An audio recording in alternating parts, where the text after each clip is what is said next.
You could fly through the asteroid belt blindfolded. Not carefully, not with a good pilot.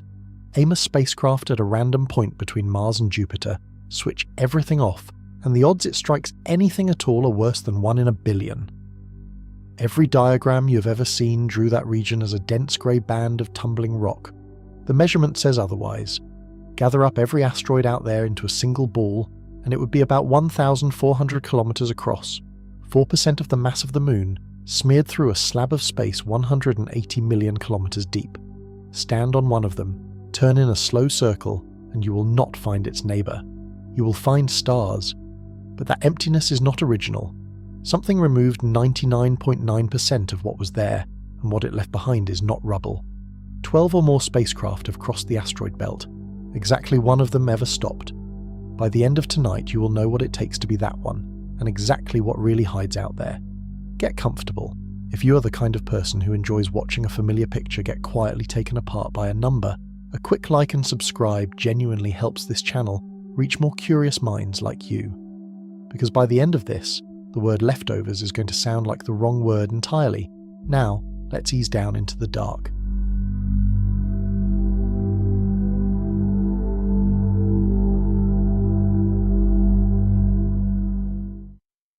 There is a band of grey on almost every map of the solar system ever printed, and almost nobody has ever asked where the grey came from. It sits between Mars and Jupiter, a ring of stippled dots or a smear of shading, and it is labelled the asteroid belt. You saw it in a school textbook. You have seen it on the wall of a planetarium, on the cover of a paperback, in the opening titles of a documentary. And every single time you saw it, you were looking at a decision made by an illustrator, not at a measurement made by an instrument. The measurement is stranger than the picture, and it goes in the opposite direction from what you would guess. If you took every asteroid in the main belt, every catalogued rock, every uncatalogued boulder, every fragment down to the size of a fist, and you gathered all of it into a single sphere, that sphere would be about 1,400 kilometres across. It would be smaller than Pluto. It would be smaller than several moons of the outer planets. Its total mass would come to roughly 4% of the mass of the Moon, which is another way of saying about 1/20,000th of the mass of the Earth. The catalogue helps to make the emptiness concrete rather than abstract. We have now formally catalogued more than 1.4 million minor planets, the overwhelming majority of them in the main belt, and estimates of the population larger than 1 kilometre across run somewhere between 1.1 and 1.9 million objects. Those are large numbers. They sound like a crowd. And they are the numbers that produce a nearly perfect vacuum, because the space you're dividing them into is so much larger than the intuition allows. That material is not concentrated. It is spread through a torus of space that begins around 2.1 astronomical units from the Sun, and ends somewhere past 3.3, a radial band 1.2 astronomical units wide, which is 180 million kilometres, which is further than the entire distance from the Sun to Mars. And the belt is not flat either. That is the second thing the diagrams get wrong. Many of its members orbit on planes tilted 20 or 30 degrees to the ecliptic, which gives the belt a vertical thickness, measured in tens of millions of kilometres. It is not a ring, it is a slab, and the slab is close to empty. Put those two facts side by side, and you get a number that is very difficult to picture. Take the amount of matter in 4% of a moon, and distribute it evenly through something on the order of 10 to the 25th cubic kilometres of space. What you get is not a field. What you get is a vacuum with things in it.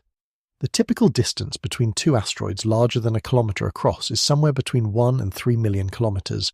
The Moon is 384,000 kilometres from where you're sitting, so the average gap between neighbours in the asteroid belt is several times the distance from the Earth to the Moon, and in many places it is much more than that.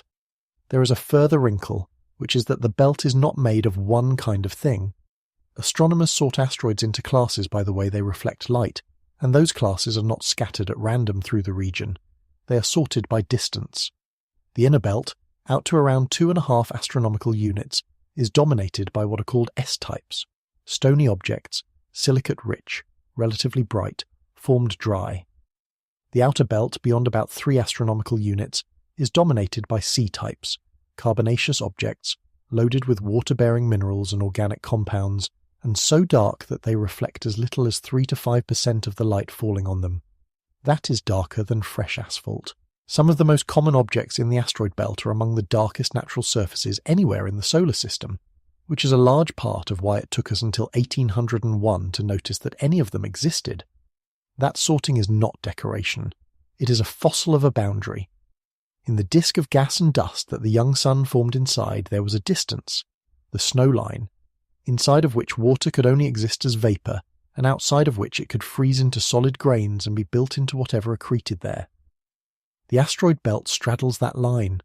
The bright dry rocks on the inside and the dark wet rocks on the outside are a record of where the water was allowed to be, preserved for 4.5 billion years because nothing out there ever grew large enough or hot enough to erase it. Hold on to that, because it becomes important twice tonight. Here is what that means in practical terms, and it is the first place tonight where the familiar picture quietly falls apart. If you aimed a spacecraft at a random point in the belt and flew it straight through without steering, without tracking anything, without any attempt at all to avoid a collision, the probability that it would strike an object of consequential size is smaller than 1 in a billion. Not 1 in 1,000, not 1 in a million, 1 in a billion at the outside, and most published estimates put it lower than that. You could cross the asteroid belt blindfolded. I want to sit with that for a moment, because the film version of this place is so deeply installed in all of us that the real version feels like a trick. In the film version, the pilot weaves. Rocks tumble past the canopy close enough to scrape the hull. There is a countdown and a warning klaxon, and the odds of survival are quoted at something absurd. In the real version, you would spend 7 months inside the belt and never see anything close enough to resolve as more than a moving point of light. There would be no weaving. There would be nothing to weave around. Imagine you are standing on one of them. Pick one at random, a rock a kilometre across, one of the 1 to 2 million objects of that size or larger that the belt contains. You are somewhere near 2.5 astronomical units from the sun. Your feet are on a surface of loose grey rubble that has never been compacted by anything, because there is no air and no water and almost no gravity. If you jumped, carelessly, you would leave. The horizon is a few hundred metres away and it curves so sharply that you can see it bend. Overhead the sun is a small brilliant disk about a third of the width it has from Earth, still far too bright to look at directly, and it throws shadows with edges like cut paper, because there is no atmosphere anywhere to soften them. The sky is black. It is black at what passes for noon here, and it is full of stars and they do not twinkle. Now do the thing you came to do. Look for the next asteroid. Turn slowly, all the way around, and scan for the neighbouring rock that every diagram you have ever seen promised would be right there. There is nothing. There is no rock hanging above you, no tumbling boulder crossing the sky, no field. The nearest object of comparable size is more than 1 million kilometres away, and even if you knew precisely where to look, it would be a faint point among the fixed stars, indistinguishable from them except that over hours it would move. That is what it is like. That is the actual measured physical experience of standing inside the asteroid belt, and it bears no resemblance whatsoever to the image that the phrase puts in your head. So the first question of tonight has already changed shape. It is not going to be a question about danger. Nobody sensible worries about hitting an asteroid in the asteroid belt anymore, and we will come to the 7 months in 1972 that settled the argument. The question has to be something else, and there are 2 of them, and they are the 2 halves of what we are here for. The first is what it actually takes to get there, not in kilometres, because kilometres turn out to be almost irrelevant, but in the currency that spaceflight is really priced in. That answer is going to be uncomfortable, and it explains something odd about the record. Something like 12 or more spacecraft have crossed the asteroid belt in the last half-century, and exactly 1 of them ever stopped. 1. Every other machine we have sent through that region has passed through it on its way to somewhere else, at a speed that made stopping impossible. We will find out why, and the reason has nothing to do with distance and everything to do with an equation written down in 1903. And the second question is the one the whole night is built around, and I am going to hold it until the end, because it deserves to be held. If the belt is empty, genuinely, measurably, blindfold crossable empty, then what is in it? What survived? Because something did. 4% of the moon is not nothing, and it is not distributed evenly either. More than half of everything in the asteroid belt is contained in 4 objects. One of them holds about a third of the entire mass by itself, and when we finally got close enough to look at them properly, they turned out not to be rocks in any sense you would recognise. That is the part I want you to keep at the back of your mind while we do the engineering. The belt is not a field of debris. It is a nearly empty volume containing a very small number of things that have no business being there, and the reason the volume is empty is not that it was born that way. Something removed it. Everyone who has ever thought seriously about space travel runs into the same wall in the same place, and it is almost never the wall they expected. You would assume that the hard part of reaching the asteroid belt is that it is far away. Ceres, the largest object out there, sits at an average distance of 2.77 astronomical units from the Sun, which puts it somewhere between 240 and 400 million kilometres from Earth, depending on where both worlds happen to be in their orbits. That is a genuinely large gap. It is 1,000 times the distance to the Moon. But distance is not what spaceflight is priced in. Distance is nearly free. Once you're moving in a vacuum, you keep moving for as long as you like at no cost at all. There is no friction to fight, no fuel burning to hold your speed, nothing charging you by the kilometre. A machine can coast across 400 million kilometres of nothing without spending a gram of anything. Distance costs you patience, and patience is cheap. What spaceflight is actually priced in is a quantity called delta V, literally change in velocity. It is the total amount by which a spacecraft must alter its speed over the whole course of a mission, measured in kilometres per second, and it is the only number that really matters when someone is deciding whether a mission is possible. Delta V is the budget. Everything else is detail. So let us build the invoice for the asteroid belt line by line and watch what happens. The first line is getting off this planet. From the surface of the Earth into a low orbit costs approximately 9.4 kilometres per second, and that figure already includes the losses to gravity and to atmospheric drag on the way up. Notice what that buys you. Nothing except being in orbit around the Earth. You have not gone anywhere. You're 200 kilometres up, moving sideways at nearly 8 kilometres per second, and you have spent more than half of the total energy budget of most missions just to arrive at the starting line. The second line is leaving Earth's neighbourhood and putting yourself on a path that reaches out to the belt. The classical way to do this is a Hohmann transfer, a single elongated ellipse with its closest point at Earth's orbit and its furthest point out where you want to go. To stretch your orbit around the Sun from a circle at 1 astronomical unit into an ellipse that reaches 2.7, you need to add roughly 6 kilometres per second to your speed relative to the Sun. Because you are starting from a low Earth orbit, and because of the way escape velocities compound, that comes out to about 5 kilometres per second of delta V from where you are parked. Add it to the invoice. You're now at 14.4 kilometres per second, and you're on your way. And here is the line that changes everything, the one that decides what kind of mission you're allowed to have. When you arrive at the far end of that ellipse, out at 2.7 astronomical units, you are not moving at the speed of things that live there. You are moving at about 13.3 kilometres per second, and you are moving that slowly because you have climbed a long way up the Sun's gravity well and traded speed for altitude. But everything that orbits the Sun at that distance in a stable circle is moving at about 18.1 kilometres per second. You're nearly 5 kilometres per second slower than the neighbourhood. And an object on an ellipse that only touches 2.7 at its highest point does not stay at 2.7. It falls back in. It swings around the Sun and returns to where it started, over and over, forever, unless you do something about it. Doing something about it costs another 4.8 kilometres per second. That is the arrival burn. That is the price of staying. Total invoice. From the launch pad to a stable circular orbit inside the asteroid belt, something on the order of 19 kilometres per second. And that is the optimistic version. It assumes you do not need to change your orbital plane to match a target that is tilted relative to Earth's, and many of them are. It assumes you do not spend anything capturing into orbit around a specific asteroid. It assumes nothing goes wrong. Now, 19 kilometres per second is a number, and numbers on their own do not land. So let me tell you what 19 kilometres per second does to a rocket, because this is the part that turns an abstraction into a physical fact you can see on a launch pad.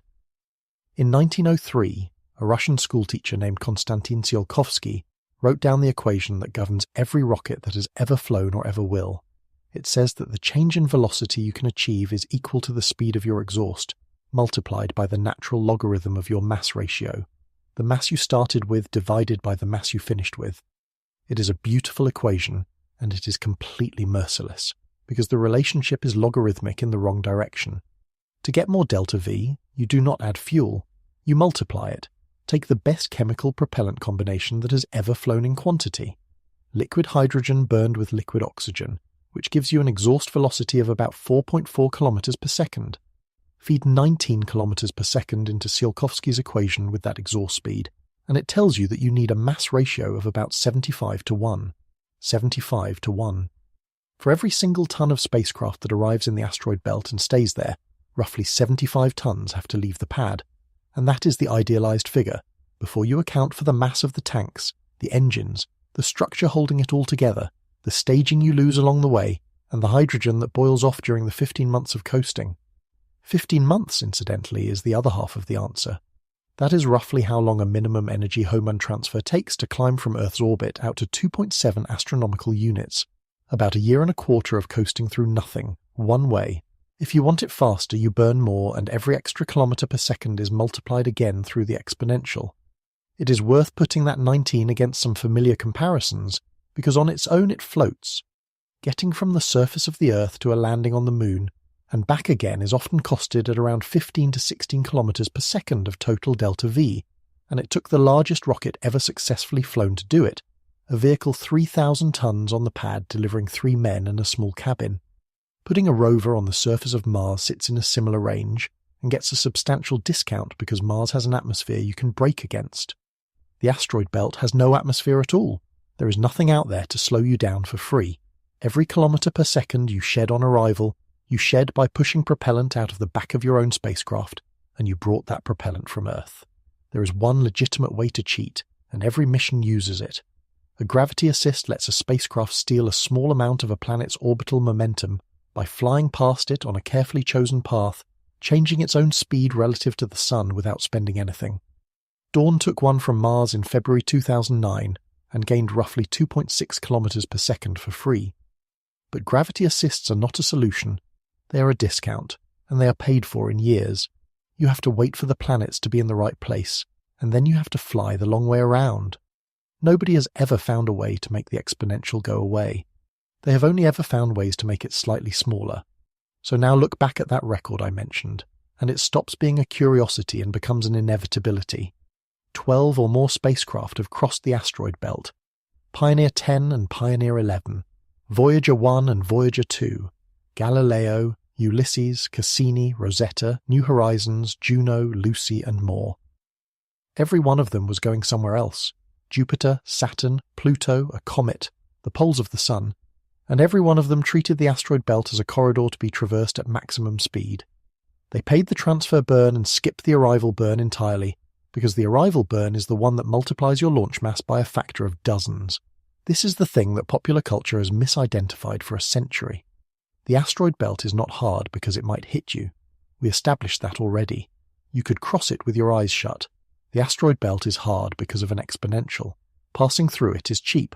Stopping in it is not, and there is no clever piloting that gets around it, because it is not a matter of skill.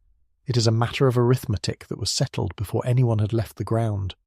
Which leaves an obvious problem, and the whole rest of the century of exploration is an answer to it. If stopping in the belt requires a 75 to 1 mass ratio using the best chemistry we have, and if a 75 to 1 mass ratio is not something you can build, then either nobody ever stops in the asteroid belt, or somebody has to stop using chemistry. Somebody did. But before we get to the machine that solved it, we have to go back to 1972, to the summer when nobody actually knew whether crossing the belt was survivable at all, and to the small spinning spacecraft that was sent in to find out. It is easy, from here, to be smug about the fear. We know the belt is empty. We have the numbers. We have the crossings. We have half a century of spacecraft passing through without so much as a scratch worth reporting. But in 1972, nobody knew any of that, and the people who did not know were not cranks. They were the engineers responsible for a spacecraft that could not be replaced, and they had a genuine gap in the data that no telescope on Earth could fill. The problem was one of detection limits. By the early 1970s, astronomers had catalogued a few thousand asteroids, and the smallest of those were still several kilometres across, because anything smaller was simply too faint to see from the ground at that distance. That told us about the large objects. It told us nothing whatsoever about the small ones, and it is the small ones that kill a spacecraft. A rock the size of a house is irrelevant if you're not near it. A grain of sand travelling at 15 kilometres per second relative to your hull carries the kinetic energy of a rifle bullet, and there is no shielding you can afford to carry against a continuous rain of them. So the honest position, in 1972, was that the population of millimetre-scale debris in the asteroid belt was unmeasured, and that estimates of it varied by orders of magnitude depending on which set of assumptions you preferred. Some of those estimates were comfortable. Some of them said that a spacecraft entering the belt would be sandblasted into uselessness before it came out the other side. The mission planners for Pioneer 10 had to pick a trajectory, knowing that they might be sending their spacecraft into a shooting gallery, and the trajectory they picked was chosen partly to cross the belt where it was believed to be thinnest. Pioneer 10 left Cape Canaveral on the 2nd of March, 1972, on an Atlas Centaur, and it was at that point the fastest object ever launched from Earth. It was not a large machine. It weighed about 260 kilograms. It was built around a 2.7-meter dish antenna, and it stabilized itself by spinning like a thrown discus, because spin stabilization is simple and simple things do not break. Bolted to the back of that antenna dish were 234 small sealed cells, each one filled with a mixture of argon and nitrogen at pressure, each one closed by a wall of metal a fraction of a millimeter thick. That was the meteoroid detector. There was no electronics in it worth speaking of, no sensor in the modern sense. If something struck a cell hard enough to punch through, the gas escaped, the pressure dropped, and that drop was reported home as a count. It is an almost agricultural piece of engineering, a way of measuring the invisible by letting it break something you were watching. Alongside it sat a second instrument, 4 small telescopes with photomultiplier tubes, staring out into the dark for the momentary glint of sunlight off a passing particle far too small and too distant to resolve. Pioneer 10 entered the asteroid belt on the 15th of July, 1972. It emerged on the 15th of February, 1973, 7 months inside. Picture the room. It is February 1973, and for the better part of a year a small group of people have been watching a stream of numbers arrive from a machine that is now further from the sun than any object humans have ever built. The stream includes a count. The count is the number of pressurized cells that have been punctured, and every day for 7 months someone has looked at that count. It has moved. It has not moved much. It has not at any point done the thing that the pessimistic model said it would do: climb steeply, then keep climbing, then stop mattering because the spacecraft has stopped answering. The most feared region in the solar system, the place that a decade of magazine covers had drawn as a churning wall of rock, has now been occupied continuously by a spacecraft for over half a year, and the single most dramatic thing that has happened is a modest increase in the number of impacts by particles smaller than a grain of sand. Somebody in that room, at some point in that week, has to write it down in plain language, and the plain language is this: there is almost nothing there. The numbers themselves were undramatic in exactly the way that matters. In the size range of 10 to 100 micrometers, dust. Pioneer 10 found no significant increase between the Earth and the far edge of the belt. Between 100 micrometers and 1 millimeter, it found roughly a 3-fold increase, which is real, but entirely survivable. Above 1 millimeter, it found nothing at all. Not fewer than expected. Nothing. Pioneer 11 flew the same route the following year and confirmed it. That result quietly rewrote what was possible. Before February 1973, a mission to the outer solar system had to be argued for against a hazard nobody could quantify. Afterwards, the belt was a place you drove through. Voyager 1 and Voyager 2 crossed it in 1977 on their way to the giant planets. Galileo crossed it in 1989. Ulysses, Cassini, Near Shoemaker, Rosetta, Dawn, New Horizons, Juno, Lucy, Psyche, and the European mission to Jupiter's icy moons have all crossed it since. Not one of them has been damaged by an asteroid. The hazard that shaped the design of the first crossing has never once materialized in more than 50 years of traffic. There is a detail about that 7-month crossing that people tend to skip past, and it says something about the size of the place. Pioneer 10 was moving at well over 10 kilometers per second when it entered the belt. At that speed, it could cross the entire diameter of the Earth in about 20 minutes. And it still took 7 months to get through.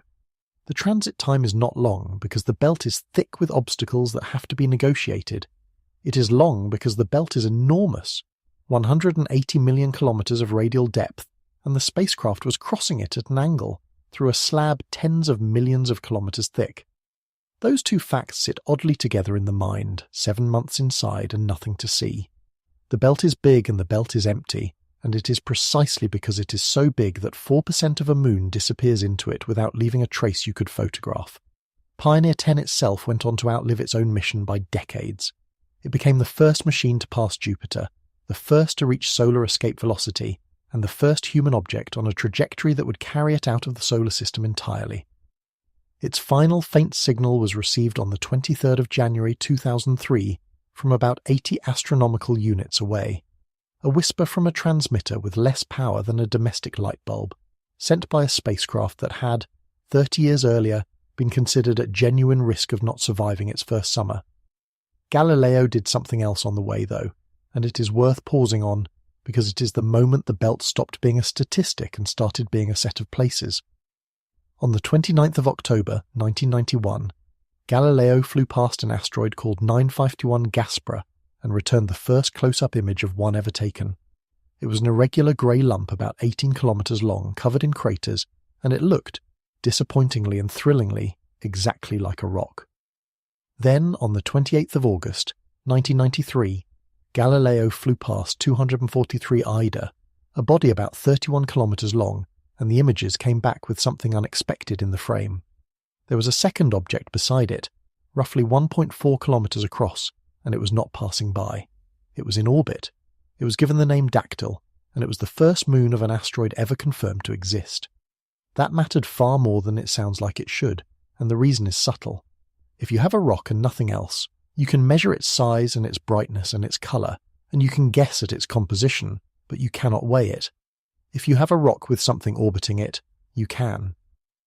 The orbital period and separation of the moon give you the mass of the primary directly, from Kepler's laws, with no assumptions at all. Mass plus volume gives you density, and density is the one number that tells you whether you are looking at a solid piece of stone or a loosely bound heap of gravel that only holds together because gravity is very slightly stronger than nothing. Ida came out at around 2.6 grams per cubic centimetre, which is lower than the rock it appears to be made of, which means it is porous, full of voids. The first asteroid we ever managed to weigh turned out not to be entirely solid, and that is a hint we will follow later, because it turns out to apply to most of them. But we still had not stopped. Everything so far, the fear, the dust counters, the 2 flybys, the moon, happened at tens of kilometres per second, in encounters lasting minutes. To actually live in the belt, to go into orbit and stay, we would need to solve the exponential from the last part. And before we could do that, we would have to solve a problem I have not mentioned yet, which is that out there, the sun goes out. We tend to think of sunlight as a condition rather than a resource. It is either day or it is night, and the difference between them is a matter of whether you can see. That framing works perfectly well on the surface of this planet, and it collapses completely the moment you leave. Because out there, sunlight is not a condition at all. It is a supply, it is metered by geometry, and the meter is unforgiving. The rule is simple, and it is one of the oldest in physics.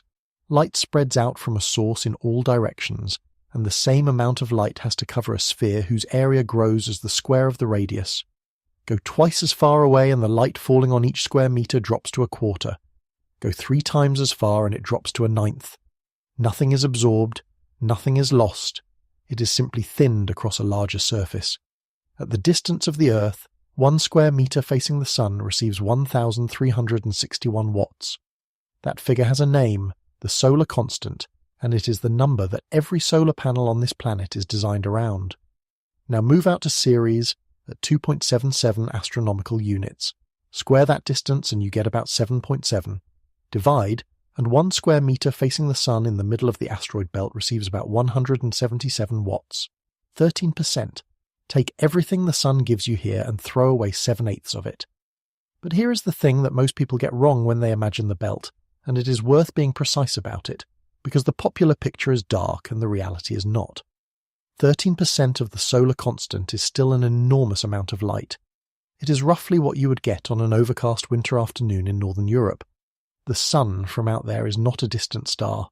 It is a disk, about 1/3 of the width it appears from Earth, and therefore about 1/9 of the area, and it is still so bright that you could not look at it for a moment without damage. If you were standing on Ceres, you would have no difficulty at all reading a book in the sunlight. What you would notice instead is the quality of it. There is no air out there, and air is what makes daylight on Earth feel like daylight. Our atmosphere scatters sunlight in every direction, which is why the sky is bright, why shadows are filled with soft blue light, and why you can see perfectly well standing in the shade. Remove the air, and none of that happens. Light travels in straight lines only. A surface in sunlight is brilliantly lit, and a surface out of sunlight receives essentially nothing, and the boundary between them is a line with no width. Shadows in the asteroid belt are not dark patches, they are holes. The other consequence of 13% is temperature, and it follows from the same arithmetic.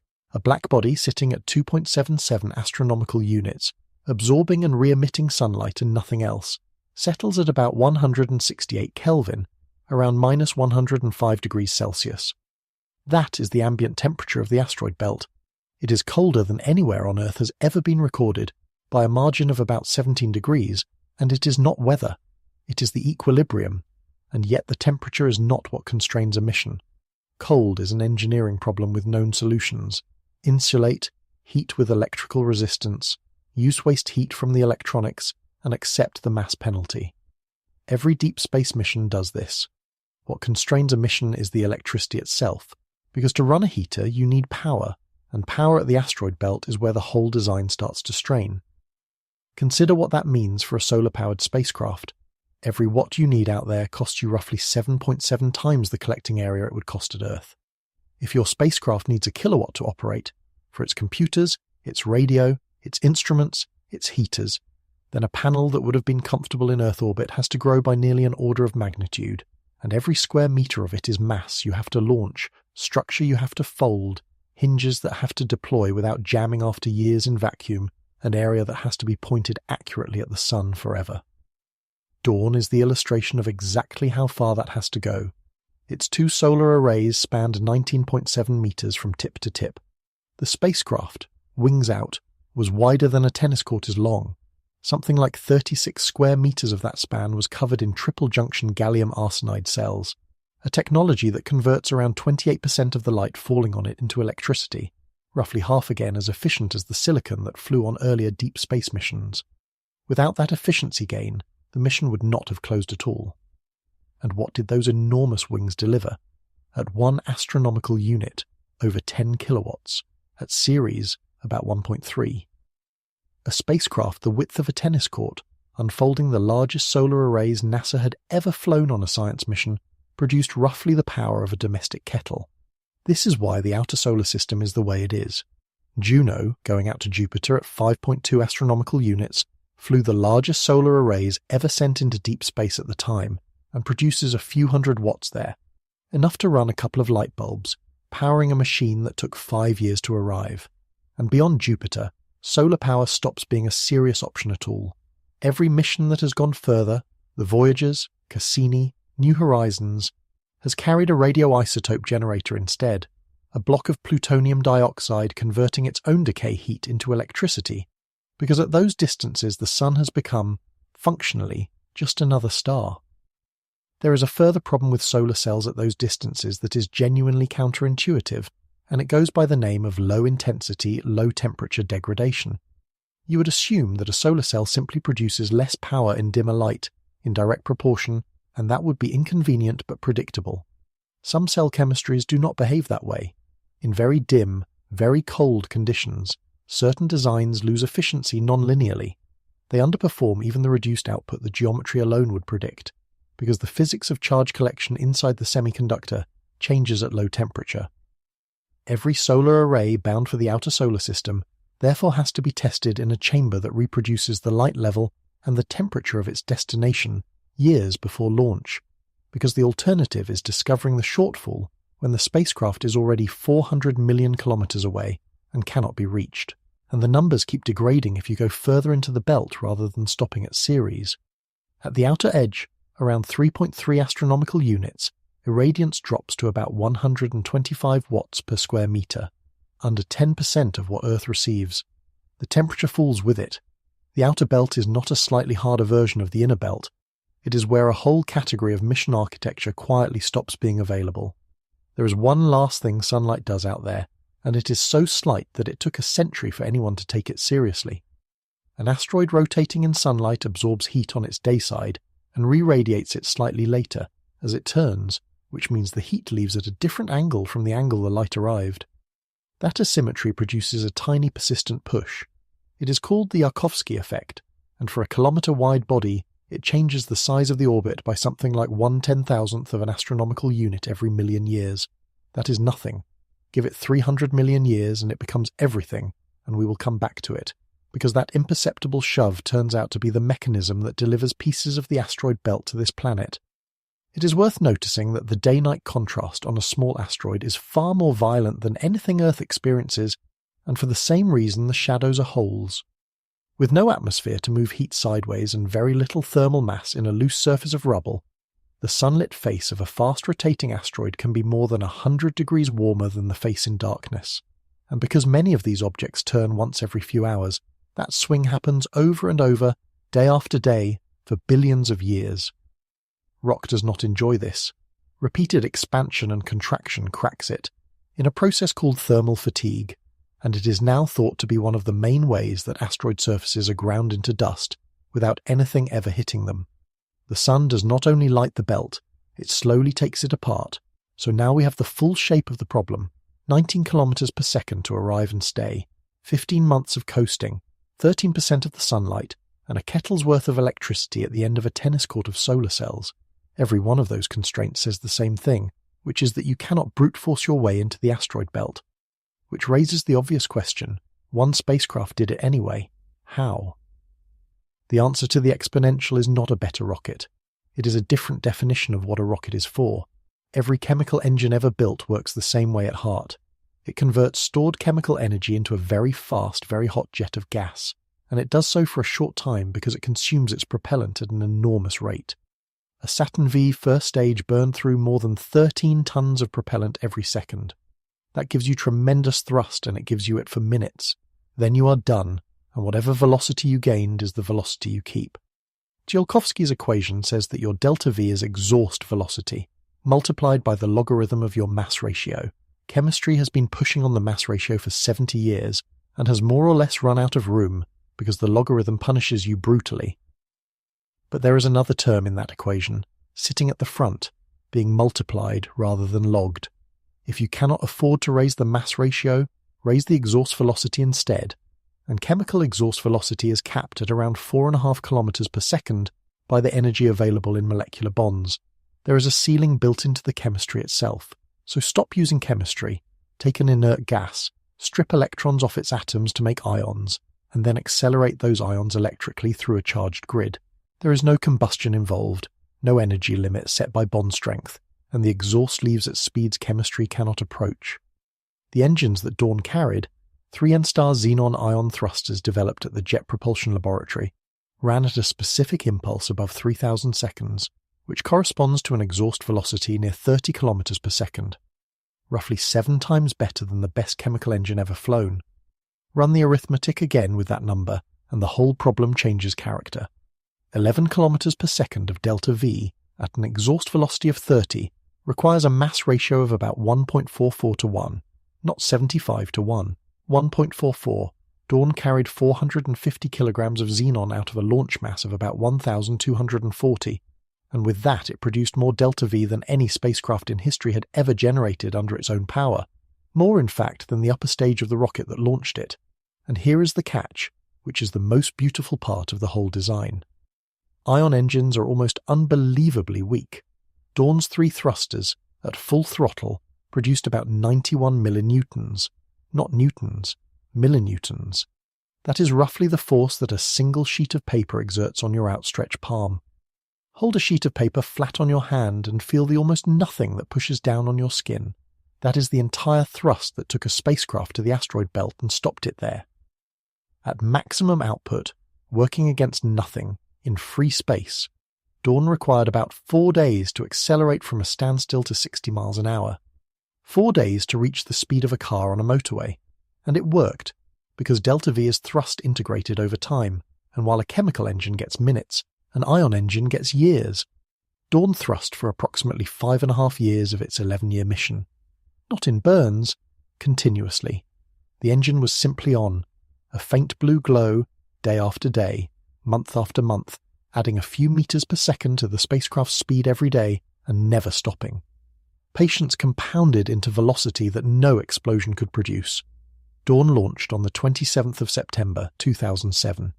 It took a gravity assist from Mars in February 2009, harvesting another 2.6 kilometres per second for free. It entered orbit around Vesta on the 16th of July 2011, the first spacecraft ever to orbit a main-belt asteroid. It stayed for 14 months, mapped the entire body, and then did something no spacecraft had ever done. It fired up its engines, climbed out of Vesta's gravity well, spent 2.5 years crossing the belt, and on the 6th of March 2015 entered orbit around Ceres. No other machine has ever left orbit around one world in the solar system and entered orbit around another. It remains the only one. Chemical propulsion cannot do it. The mass ratio for 2 separate arrivals and 1 departure is simply unbuildable. Only an engine you could stop with your hand could manage it, and only by being switched on for years. There are practical details in that design that are easy to skip and worth knowing, because they explain why nobody had done this before. Xenon was chosen as the propellant for 3 reasons.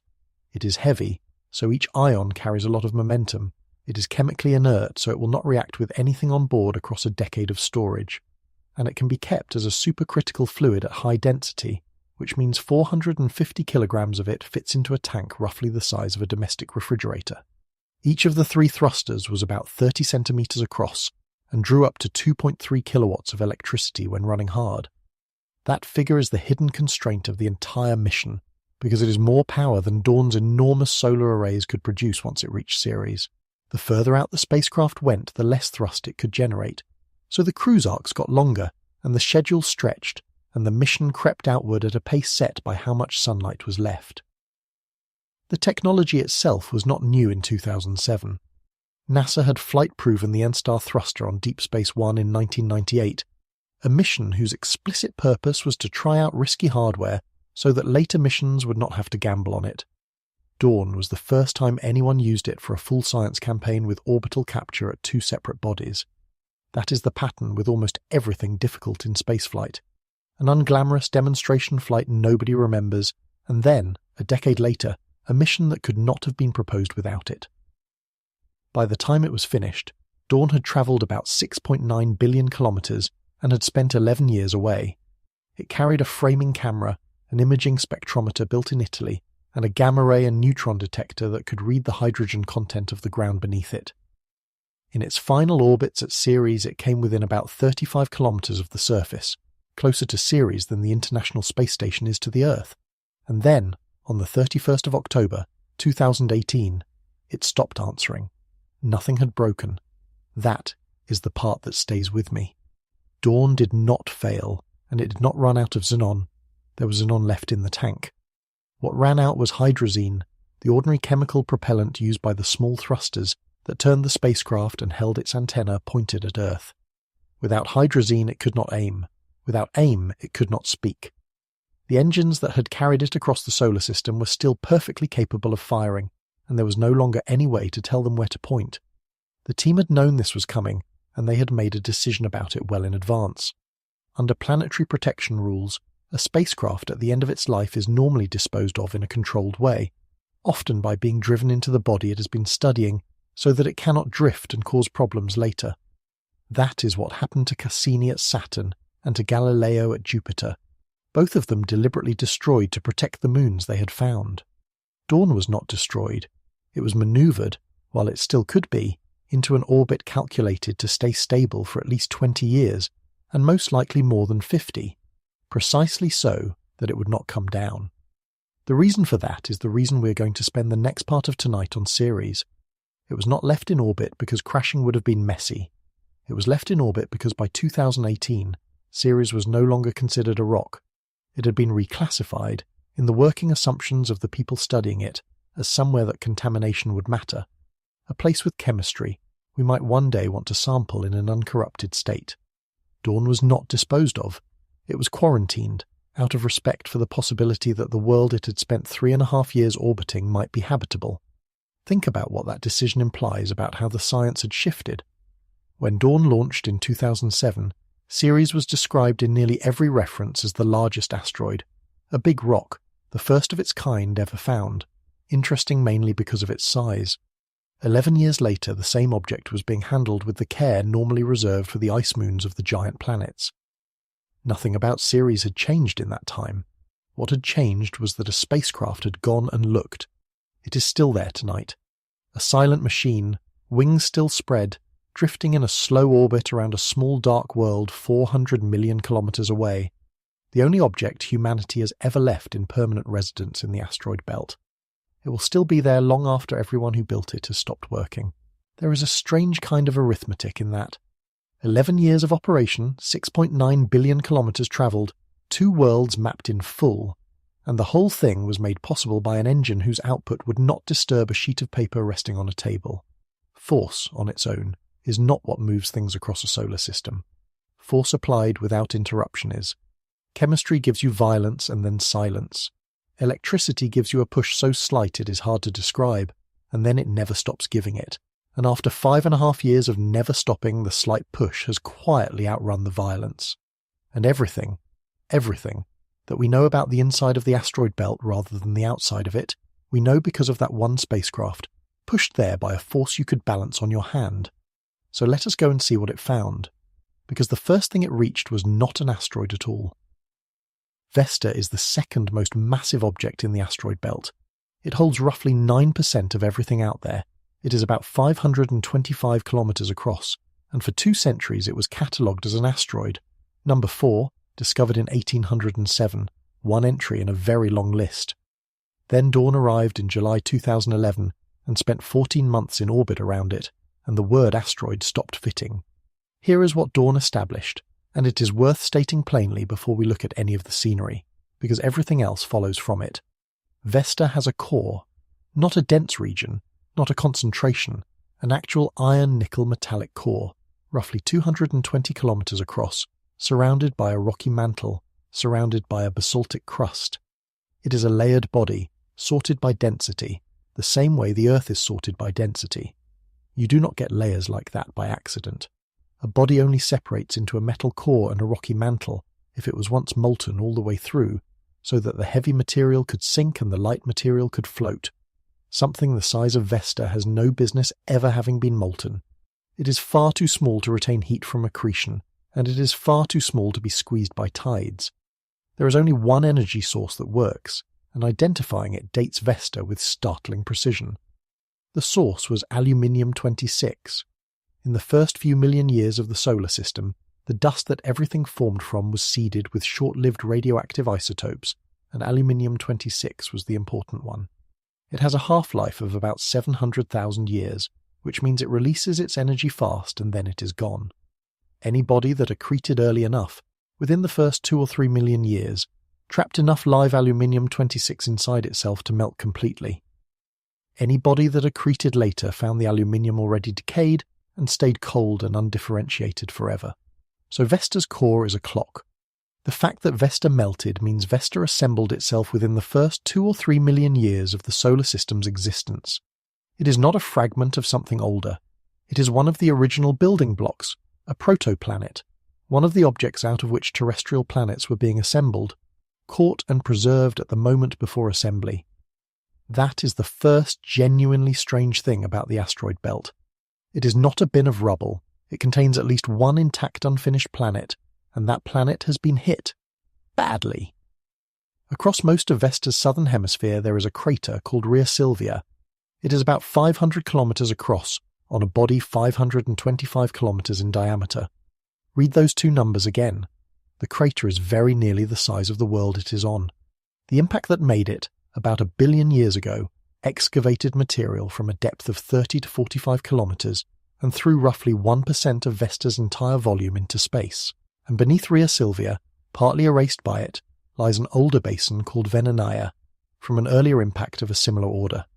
Vesta was very nearly destroyed at least twice, and both times it held together. Stand on the rim of it. The ground under your boots is shattered rock, pale and grey, thrown here by the impact and never moved since because there is no wind and no water, and nothing else that could move it.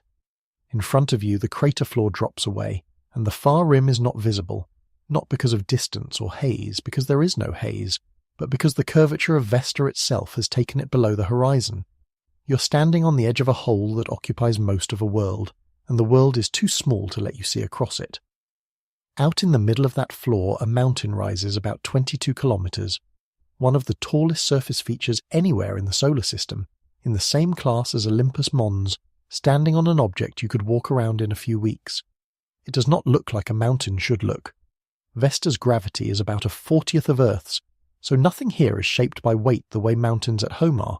Slopes are steeper than they have any right to be, and if you dropped a stone from your hand, it would take the better part of a minute to reach your feet. You weigh about 1.5 kilograms. The sun is small and hard and white.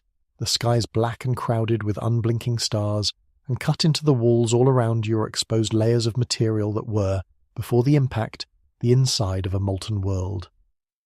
Dawn found other things at Vesta that complicate the tidy picture, and they are worth having. The surface is streaked in places with dark carbonaceous material, the same sort of black water-bearing stuff that dominates the outer belt, 300 million kilometres further out. It did not form there. It was delivered, most likely by slow, glancing impacts of C-type material that arrived gently enough not to vaporize. Alongside it, the gamma-ray and neutron detector found hydrogen concentrated at Vesta's lower latitudes, indicating water-bearing minerals embedded in the regolith of a body that formed bone dry and has no business holding any water at all. That matters because it tells you the belt is not sorted into neat zones that stay put. Material moves. The dry inner belt is contaminated with wet outer belt debris, and it has been for a very long time. Some researchers have gone further and pointed to curved gullies in the walls of certain Vestan craters, arguing that they were carved by brief flows of briny water released when an impact heated buried ice. That reading is contested and should be held loosely. But the hydrogen is not contested, and the dark material is not contested, and both of them say that things in the asteroid belt do not stay where they were made.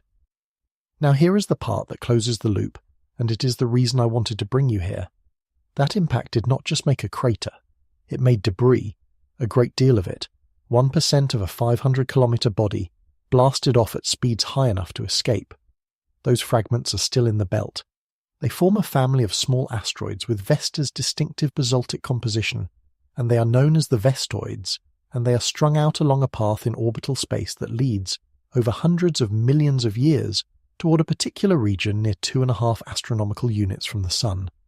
What happens when they reach that region is the subject of a later part of tonight. For now, all you need is the outcome. Once fragments arrive there, they are eventually flung onto orbits that cross the Earth's, and so pieces of Vesta fall here, regularly. The mechanism that walks them there deserves a name now, even if the full explanation waits. Fragments do not simply sit where an impact leaves them. Sunlight nudges them, imperceptibly, in the way described a few minutes ago, absorbed on the day side, re-radiated slightly out of alignment as the body rotates, and over 300 million years that nudge is enough to shift a kilometre-wide rock across a meaningful fraction of the belt. The debris of Rhea Silvia has been slowly drifting ever since the impact, and the ones that drifted in the right direction found a place where Jupiter was waiting. They have a name. They are called the head meteorites, Howardites, Eucrits, and Diogenites, and they are basaltic rocks with a chemistry that matches nothing else that falls out of the sky. About 6% of all meteorite falls recovered on Earth belong to that group. Before dawn, the link to Vesta was a strong inference based on spectroscopy from hundreds of millions of kilometres away. After dawn, it was confirmed directly. The composition dawn measured from orbit, including the deeper material exposed in the Rhea Silvia basin, matches the meteorite collection in detail, which means the following sentence is literally true. There are museums on this planet, and university collections and private drawers containing pieces of the crust and mantle of an unfinished protoplanet that formed within the first 3 million years of the solar system. They are behind glass, labelled, catalogued, and in some cases you can walk up to one this weekend. The rock in the museum case is a piece of the asteroid belt, and it is a piece of the inside of a world. We will come back to how it got here, because the delivery route is more interesting than the rock. It is worth dwelling on how little it would take to leave Vesta, because it changes how you picture that impact. Escape velocity there is around 360 metres per second, slower than a rifle bullet, slower than the cruising speed of a passenger aircraft. Anything thrown off Vesta faster than that never comes back. So when Rhea Silvia formed, it did not simply excavate a hole and drop the material around the rim. A substantial fraction of everything it lifted was lifted straight out of Vesta's gravity altogether and set loose into orbit around the Sun as an independent population of new objects. One impact, on one body, roughly 1 billion years ago, added tens of thousands of asteroids to the belt's catalogue. But Vesta poses a question that it cannot answer by itself. If a body that small could form a metal core, and if bodies like it were the normal building blocks of the inner solar system, then there should have been many of them, dozens, perhaps hundreds, and they should have been broken open by exactly the sort of impact that scarred Vesta, over and over, in the first few 100 million years. So where are the pieces? Where are the cores? There is one candidate. It is about 226 kilometres across, and there is a spacecraft on its way there right now. Ceres was the first one. On the 1st of January 1801, the opening night of the 19th century, an Italian monk and astronomer named Giuseppe Piazzi, working in Palermo, noticed a faint object that had moved against the background stars. He had found the first asteroid, though nobody called it that yet. For roughly half a century, Ceres was listed as a planet, the eighth one, sitting neatly in the gap between Mars and Jupiter, where a body was expected to be. Only when astronomers started finding more objects in the same region, and then dozens more, did Ceres get demoted into a category that was invented to hold it. 214 years later, Dawn arrived, and it turned out that both classifications had been wrong. Start with the size. Ceres is about 940 kilometres across, not far off the distance from London to Milan, and it contains roughly 35% of the entire mass of the asteroid belt. One object, a third of everything. It is the only dwarf planet in the inner solar system, and it is round, which is not a trivial detail. Round means self-gravitating, which means large enough that its own gravity has overcome the strength of the material it is made of and pulled it into a sphere. Ceres is not shaped like a rock. It is shaped like a world because it is one. Then look at the density, and this is where the first crack appears. Ceres has a bulk density of about 2.16 grams per cubic centimetre. Ordinary rock runs around 3. Iron runs near 8. 2.16 is far too low for a body made of stone, and there is only one substance available in the early solar system in the quantities required to bring an object that size down to that number: water. The best estimates place the water content of Ceres's outer shell somewhere around 25% by mass. By volume, Ceres may hold more fresh water than every river, lake, and aquifer on Earth combined. Dawn's gamma-ray and neutron detector confirmed it directly, mapping hydrogen concentrations consistent with buried ice within about a metre of the surface across the middle and high latitudes. Ceres is not a rock with some frost on it. Ceres is, to a first approximation, a large ball of ice and salt and rock that has been sitting in the middle of the asteroid belt for 4.5 billion years while we called it debris. And then there are the bright spots.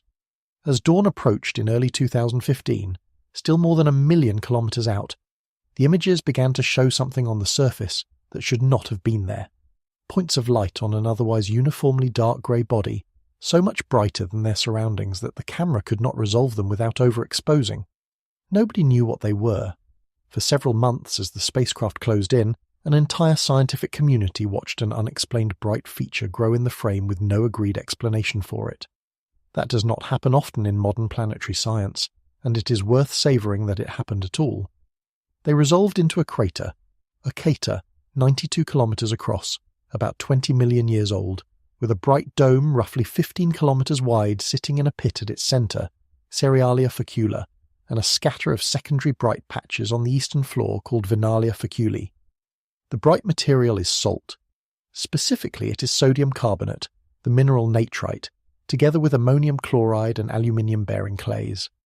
That composition is completely distinct from the average Ceres surface, and it is the chemical signature of one process and one process only: brine, salty liquid water, that came up from somewhere, spread out, and evaporated into vacuum, leaving its dissolved solids behind as a crust. So there was liquid water at the surface of Ceres. The immediate question is when. Dawn answered it in its final months. In 2018, running low on hydrazine and with nothing left to lose, the team dropped it into extraordinarily low orbits, down to about 35 kilometres above the ground, and returned data at a resolution nobody had planned for, Among the minerals identified at Cerealia Facula was hydrohalite, which is sodium chloride with water molecules locked into its crystal structure. Hydrohalite is the key because hydrohalite is unstable. Exposed on the surface of Ceres, in vacuum, it dehydrates and falls apart on a timescale of decades to a few hundred years. It cannot be ancient. Its presence at Ocata means that brine reached the surface of Ceres within roughly the last few centuries, a moment ago, in the terms this object has been keeping, and there is no measurement that says it has stopped. The reservoir it came from has been modelled from Dawn's gravity data. It sits roughly 40 kilometres below the surface. It appears to extend for hundreds of kilometres laterally, and it is liquid. Take a moment with that, because it deserves more than a fact. Not, Ceres once had water. Not, there is ice on Ceres. 40 kilometres below a crater floor, inside an object less than 1,000 kilometres across, in the region of the solar system that every textbook you have ever read describes as leftover rubble, between two proper planets, there is a layer of salty liquid water. It is not warm. It is somewhere around minus 30 degrees Celsius, and it stays liquid not because anything is heating it, but because it is so loaded with dissolved salt that its freezing point has been dragged down below the ambient temperature. The same principle as salt on a winter road, running for 4.5 billion years, and the deposits on the surface are so young that the upwelling may still be happening. Right now, while you're lying there in the dark, brine may be creeping upward through fractures in the floor of a crater 400 million kilometres away, reaching vacuum, boiling and freezing at the same instant, and leaving a white stain that nobody will see. The asteroid belt is not a graveyard. Part of it is still running. Go down there briefly. You're standing on the bright deposit at the centre of Ocata, and the first correction is that it is not snow. It is a crust of salt, pale and rough, the residue of something that dried. Descend, through fractured crust of mixed ice and rock, past the depth where sunlight ceased to have any meaning at all, and the temperature stops falling and starts, very slowly, to rise, because there is heat down here. Not much, just the slow decay of radioactive elements in the rocky core beneath, trapped by a crust that insulates almost perfectly. 40 kilometres down, the material around you is no longer solid. It is a dense, cold, saturated brine, black and utterly still, moving at a rate you would measure in centimetres per year. Nothing has ever seen it. Nothing here glows. There is no floor you would recognise and no surface above you that light reaches. This is not an ocean anyone could swim in. It is closer to a very cold, very salty aquifer under enormous chemical stress. But it is liquid. It is enormous. It lies 40 kilometres down, and it has been down here, in the dark, since before there was anything on Earth complicated enough to be called alive. The analyses published in 2020 went further and separated the plumbing. Cerealia Facula, the central dome, appears to have been fed mostly by a melt chamber created by the impact itself. The collision that dug Ocata delivered enough energy to melt local ice, and that pocket of meltwater drained upward through the fractured floor over the following millions of years, with some contribution from deeper down. The Venalia faculae out on the crater floor tell a different story.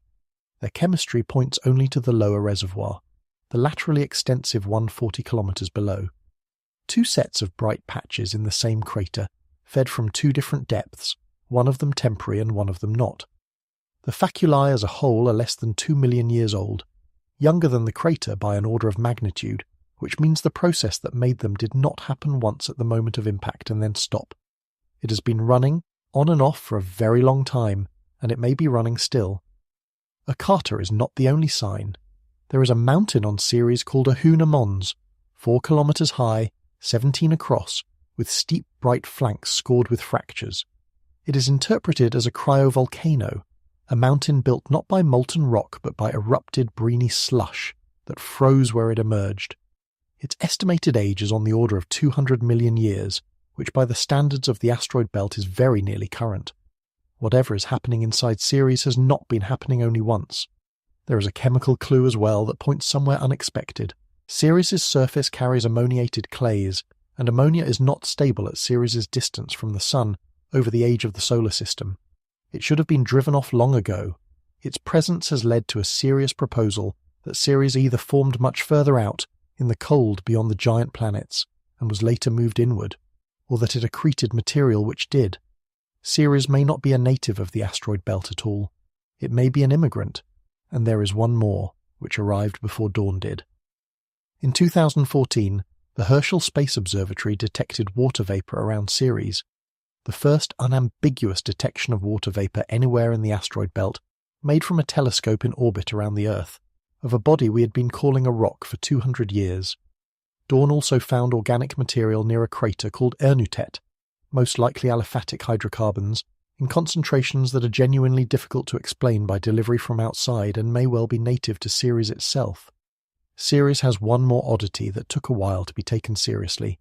It does not have enough large craters. Models of how often objects of a given size strike a body at that position in the belt predict a surface pocked with big basins, and Ceres simply does not have them in the numbers required. The best explanation is that the crust is not rigid. Over hundreds of millions of years, a crust that contains a large fraction of ice and salt behaves less like stone and more like something very slowly viscous. It relaxes, and craters sag, and the record erases itself. That is only possible if the subsurface is warm enough and soft enough to flow, which is an entirely independent line of evidence pointing at the same conclusion as the brine. So take the list: liquid water, salts, organic molecules, an internal heat source, a crust that has been leaking the contents of the interior onto the surface within the last few hundred years. That is not a claim that anything lives on Ceres. It is a list of ingredients, not an observation, and the honest position is that we do not know and cannot know from orbit. But it is exactly why, when Dawn ran out of hydrazine, nobody let it fall, and Ceres is one object. There are two more survivors in this belt worth stopping for, and the next one may not be a world at all. It may be the inside of one. Let us step back for a moment and put the pieces together, because we are about halfway through, and the picture has changed more than it might seem. We started with a band of grey on a diagram and replaced it with a measurement. 4% of the Moon, spread through a torus 180 million kilometres deep, so sparse you could cross it blindfolded. Then we priced the journey and found that the difficulty has nothing to do with hazard. It is an exponential 19 kilometres per second, 75 tons on the pad for every ton that stays, which is why 12 or more spacecraft have crossed and exactly one ever stopped. Then we went out there with the one that stopped, and found that the two largest things in the belt are not asteroids in any sense the word usually carries. One is an unfinished planet with an iron core and a mountain 22 kilometres high. The other is a small ocean world with salt water 40 kilometres down that may still be moving. 2 for 2. The two biggest objects in the region we call rubble both turned out to be worlds, so the question sharpens: are those two flukes, or are they what is left of a pattern? And the third largest metallic object out there is about to answer it, because there is a spacecraft on the way. Its name is 16 Psyche, and it is the 16th minor planet ever catalogued, found in 1852 by Annibale de Gasparis. It is irregular, roughly 280 kilometres by 232 by 189, with a mean diameter near 226. And for decades it has been the strangest object in the belt for one reason. When you bounce radar off it, it comes back the way metal comes back. Rock is a poor radar reflector. Metal is an excellent one. Psyche's radar albedo is high, and combined with early mass estimates, it produced a density that seemed to demand an object made overwhelmingly of iron and nickel. Not a rock with metal in it, but a lump of metal with some dust on top. And that, immediately, suggested an origin story that is hard to improve on.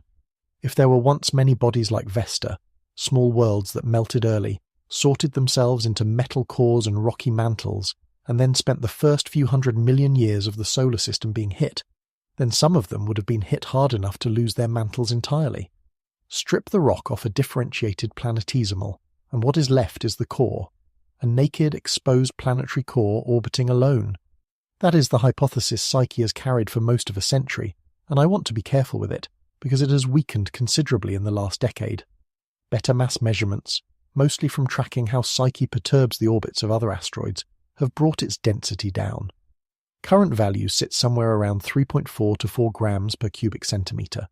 Solid iron nickel would be close to 8, so Psyche cannot be a solid lump of metal. It is either substantially porous, a rubble pile of metal fragments with a great deal of empty space between them, or it is a genuine mixture of metal and rock, or both. Current estimates put its metal content somewhere between 30 and 60%, which is a range wide enough to accommodate almost any story you like. The stripping mechanism itself is less exotic than it sounds, and it has become mainstream in the last 20 years. The early inner solar system was not a place where bodies either missed each other or were destroyed. It was full of what are now called hit-and-run collisions, grazing impacts at speeds of a few kilometres per second, in which two similar-sized bodies clip each other, deform badly, and separate again. A hit-and-run does not shatter a target. It shears material off it. Run enough of those against a differentiated body, and you can peel away a mantle in stages while leaving the dense metal centre intact, because the metal is stronger and sits at the bottom of the gravity well. The model suggests this happened routinely, which means naked cores should exist, and the only question is whether Psyche is one of them. The competing explanations are all interesting. Psyche might be a stripped core that was later shattered and reassembled loosely under its own gravity. It might be a primitive body that never fully differentiated but accreted from unusually metal-rich material. It might be the product of ferrovolcanism, in which a small differentiated body erupted molten iron sulfide onto its own surface. Nobody knows, and the uncertainty is precisely why a spacecraft is going. NASA's Psyche mission launched on the 13th of October, 2023, on a Falcon Heavy from Kennedy Space Center. It carries SPT-140 Hall effect thrusters, a cousin of the ion engines that flew on Dawn, and the first Hall thrusters ever used beyond the orbit of the Moon, running on more than 1,000 kilograms of xenon.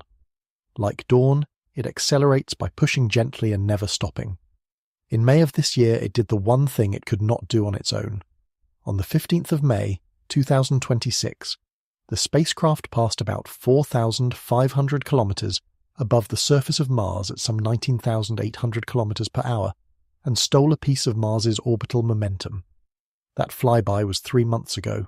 It is now on its way out, and it will be captured into orbit around Psyche in late July of 2029, beginning science that August and spending about 26 months spiraling into progressively lower orbits. Radar has already hinted that Psyche will not be uniform when we get there. Its reflectivity varies across the surface as it rotates, which means some regions return the signal like metal and others do not. That is either compositional patchiness, metal in some places, rock in others, or it is a difference in how finely the surface is broken up, since a fine metallic dust reflects very differently from an exposed metallic cliff. Both possibilities are interesting, and neither can be resolved from here. It takes an orbiter. Among its instruments is a magnetometer, and the magnetometer is the one that could settle the argument. A body that was once the convecting metal core of a larger world would have generated a magnetic dynamo, and when it froze, that field could have been locked into the metal permanently. Find a remnant magnetic field at Psyche, and you have found the fossil signature of a dynamo, which means you have found something that was once the middle of a planet. Find nothing, and the stripped core story is in serious trouble. Whatever the answer, consider what is actually on offer here. We live on a planet with an iron core about 6,900 kilometers of rock beneath our feet, and we will never see it.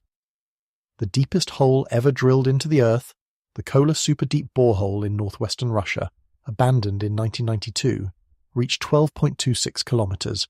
That is about 0.2% of the way to the center. Everything we know about the interior of this world is inference from seismic waves and laboratory analogues. It always will be. So if Psyche is what it might be, then in 3 years a spacecraft is going to enter orbit around a planetary core and photograph it. Not model it. Look at it. And its surface, if the metal-rich reading holds even partially, may have features with no analogue anywhere in human experience.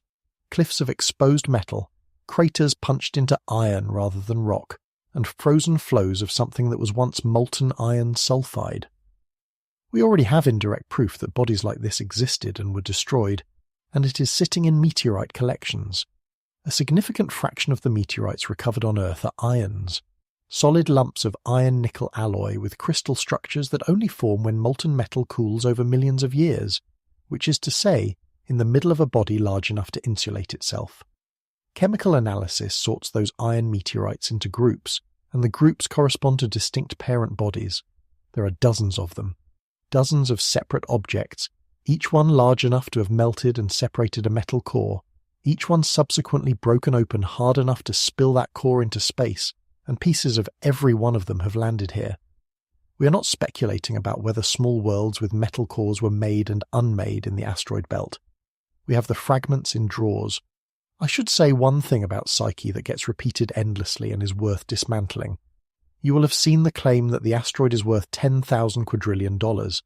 That figure is arithmetic, not economics. It multiplies an estimated quantity of iron and nickel by terrestrial commodity prices, prices which would collapse instantly if anything like that quantity ever arrived. Psyche's value is not in what it is made of. It is in the fact that it is the only planetary interior in the solar system that might be lying on the outside, and that is 3. Vesta, a protoplanet. Ceres, an ocean world. Psyche, possibly a core. 3 of the largest objects in the asteroid belt, and none of them is what the word asteroid means. At some point the pattern stops being a coincidence and starts being a question. If these are the survivors, what did they survive? In 1866, an American astronomer named Daniel Kirkwood sat down with a catalogue of fewer than 100 known asteroids and did something nobody had bothered to do. He did not look at where they were. He looked at how far from the Sun they orbited, and he sorted them by that distance, and he asked whether the distribution was smooth. It was not. There were bands, narrow ranges of orbital distance where there were almost no asteroids at all, with perfectly ordinary populations on either side. With fewer than 100 data points, he was working at the edge of what the numbers could support, and he was right. As the catalogue grew from 90 objects to 1 million, the gaps did not fill in. They got sharper. They are called the Kirkwood gaps, and there are 4 prominent ones.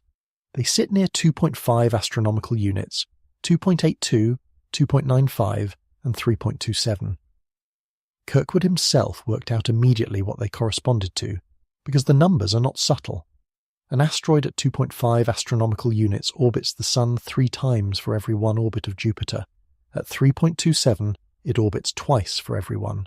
At 2.82, 5 times for every 2. At 2.95, 7 for every 3. Every gap sits at a simple whole number ratio with Jupiter's year. These are what astronomers call mean motion resonances, and the fact that they carve visible holes in the asteroid population is one of the clearest demonstrations anywhere in the solar system that gravity has a long memory. But before we get to the mechanism, I need to correct something, because this is one of the most widely misunderstood features in planetary science, and the correction is genuinely disorienting. The Kirkwood gaps are not empty regions of space. You cannot fly a spacecraft down a Kirkwood gap. There is no lane out there, no corridor, no cleared channel between 2 walls of rock. If you went to 2.5 astronomical units from the Sun right now and looked around, you would find asteroids, roughly as many as you would find anywhere else nearby, which is to say almost none, but not fewer than the neighbourhood average. The gaps are gaps in orbital period, not in position. That distinction takes a moment to land. An asteroid does not sit at a fixed distance from the Sun. It travels an ellipse, sweeping inward and outward. The gap is a hole in a histogram, a graph of how many asteroids have a given average orbital distance. What is missing is not objects in a place. What is missing is objects with a particular rhythm, and they are missing for a specific and rather unsettling reason. It is not that nothing goes there. It is that nothing survives there. Here is the mechanism. Take an asteroid whose orbital period happens to be exactly 1/3 of Jupiter's. Because the ratio is exact, every 3rd orbit it makes, it arrives back at the same point in space relative to Jupiter and receives a gravitational tug from exactly the same direction. On a random orbit, Jupiter's pulls come from all directions and average away to almost nothing over millions of years. On a resonant orbit, they line up. Every one of them adds to the last. What that repeated tug does is stretch the orbit. It pumps up the eccentricity, pulls the ellipse longer and thinner, chaotically, over 10 to 100 million years, until the asteroid's closest approach to the Sun starts to cross the orbit of Mars, and then of Earth. At that point, one of 2 things happens to it, and neither of them leaves it where it was. Either it passes close enough to a planet to be flung out of the resonance entirely, often onto a wildly different orbit or out of the solar system, or it hits something. The Kirkwood gaps, in other words, are not places where asteroids are absent. They are places where asteroids are removed. They are drains. The belt has been quietly emptying itself through 4 narrow holes for 4.5 billion years, and the holes are held open by a planet that is never closer than 2 astronomical units away. It is worth appreciating how strange this is as a physical situation, because there is nothing else quite like it in everyday life. Jupiter is not touching these objects. It is not near them. At its closest, it is hundreds of millions of kilometres away, and the force it exerts on a kilometre-wide rock at 2.5 astronomical units is so faint that no instrument placed on that rock could measure a single pull. What makes it lethal is only the timing. A vanishingly weak force, applied at random intervals, does nothing at all. The same vanishingly weak force, applied at exactly the same phase of the orbit, over and over, for 10 million years, will take an object apart from its orbit outward. Resonance is the mechanism by which patience defeats magnitude, which is, when you notice it, the same principle that got Dawn to series on 91 millinewtons. There is a second family of resonances that does similar work, involving not the orbital periods, but the slow wobble of the orbits themselves. These are called secular resonances, and the strongest of them, known as nu-6, runs along the inner edge of the belt near 2.1 astronomical units. It is one of the reasons the belt has a sharp inner boundary rather than trailing off gently toward Mars. Objects that drift inside it are destabilized on similar timescales. The belt's edges, like its gaps, are not where the material ran out. They are where the material stopped surviving. Which raises a question that took another century to answer. If everything in a resonance gets removed within 100 million years, and the solar system is 45 times that old, then the resonances should have been swept clean long ago and stayed clean. They have not. Objects keep appearing in them. Something keeps feeding the drains. The answer is sunlight, and it is the effect I mentioned earlier and promised to return to. Recall that an asteroid rotating in sunlight absorbs heat on its lit side, and re-radiates it a little later, after the rotation has carried that patch of surface around. The heat therefore leaves at an angle offset from the direction the light came in, and because radiation carries momentum, the asteroid feels a very small persistent thrust. It is the Yarkovsky effect, named after a Polish engineer who worked it out in his spare time around 1900, and whose paper was very nearly lost. The force is absurdly small. For a body a kilometre across, it shifts the size of the orbit by something on the order of 1/10,000th of an astronomical unit per million years. Over a human lifetime, it is undetectable. Over 300 million years, it moves a rock across a substantial fraction of the asteroid belt. So the belt is not static. It is slowly flowing. Fragments produced by collisions drift, pushed by nothing but warmth, inward or outward depending on which way they happen to spin, at a pace of a few meters per year, and some of them drift into a resonance. And once they enter, Jupiter takes over, and the eccentricity climbs, and within a geological moment they are on a path that crosses this planet's orbit. Now come back to the rock in the museum case. Remember the head meteorites, the basaltic rocks from Vesta, roughly 6% of everything that falls. We know they came from Vesta. What we now know is the root. An impact on Vesta, about 1 billion years ago, blew a swarm of fragments into independent orbits. Those fragments spent hundreds of millions of years being pushed by sunlight, a few meters per year, drifting slowly inward through the belt. Some of them reached 2.5 astronomical units, the 3-to-1 resonance, the largest of Kirkwood's gaps. Jupiter's repeated pulls stretched their orbits until they crossed Earth's, and then, on some ordinary afternoon, one of them arrived. The meteorite in the display case did not fall out of the sky at random. It was manufactured by a specific impact on a specific protoplanet, walked across the asteroid belt by sunlight over a third of the age of the solar system, and then routed here through a gap in a graph that a man in Indiana noticed in 1866. The gap is the door. Everything that reaches us from the belt came through one.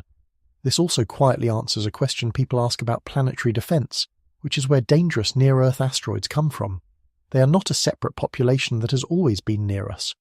The near-Earth objects are a transient crowd, continuously resupplied from the main belt through exactly this machinery, with typical lifetimes of only a few million years before they hit something or are ejected.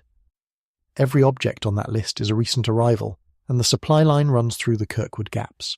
So Jupiter's fingerprints are not on the belt in some general sense. They are on the specific rocks in specific buildings on this planet. Jupiter decides which pieces of the asteroid belt we get to hold.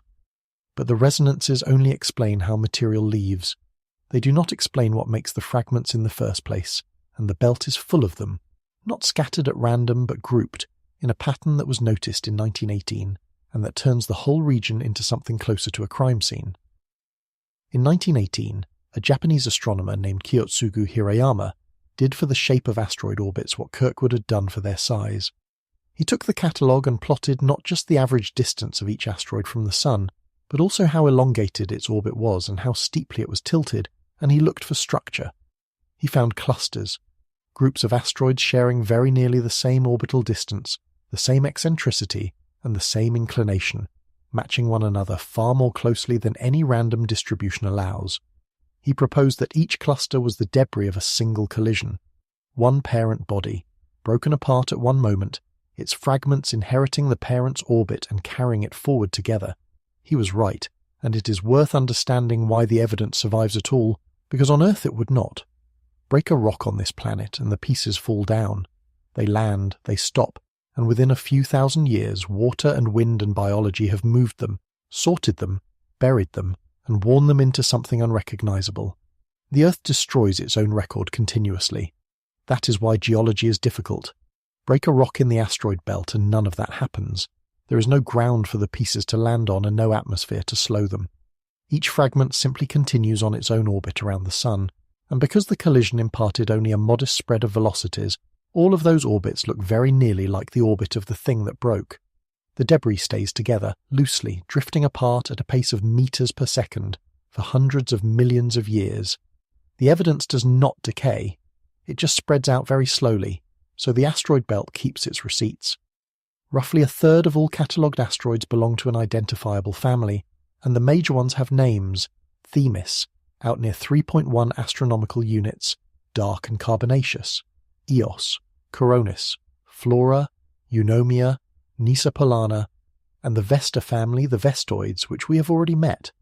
Some of these can be dated, and this is where it becomes genuinely remarkable.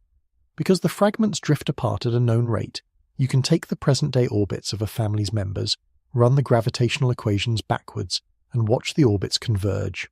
Run it far enough, and they all coincide. And the moment at which they coincide is the moment of the collision. The Charon cluster, a tight subfamily inside the larger Coronis family, has been dated this way to approximately 5.75 million years ago. That is not an estimate to the nearest 100 million years. That is a specific event, at a specific place in the asteroid belt, pinned to within a fraction of a percent, calculated from the positions of rocks that are still flying apart from it. Somebody worked out the date of a collision that nothing witnessed, by measuring the shrapnel. The belt is full of dates like that. It is not a static ruin. It is a scene where the demolition has never stopped, and every event has left a signature that is still legible. Families also tell you what the parent bodies were made of, which is how the belt's inventory of destroyed worlds gets counted.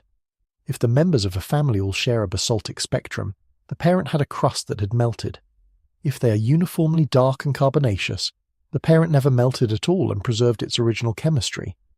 If a family contains both stony and metallic members, the parent was differentiated and got broken deeply enough to expose its interior. Read across the whole catalogue of families and you are reading a census of the objects that used to be there, not by finding them, but by sorting their remains. There is a further quirk in the physics that shows up in the family statistics and says something surprising about what asteroids actually are. Measure the rotation rates of asteroids, and you find something that looks like a wall. Above a few hundred meters in size, almost nothing spins faster than about one rotation every 2.2 hours. Below that size, plenty of objects spin much faster. That threshold is not arbitrary. It is exactly the spin rate at which the centrifugal effect at the equator of a loose pile of rubble would overcome the pile's own feeble gravity and start throwing material off. A solid monolithic rock, held together by the strength of the stone itself, could spin far faster than that without failing. The fact that nearly nothing does means that nearly everything above a few hundred meters across is not a rock at all. It is a heap of gravel held together by gravity, with voids running through it, which is exactly what Ida's low density suggested back in 1993.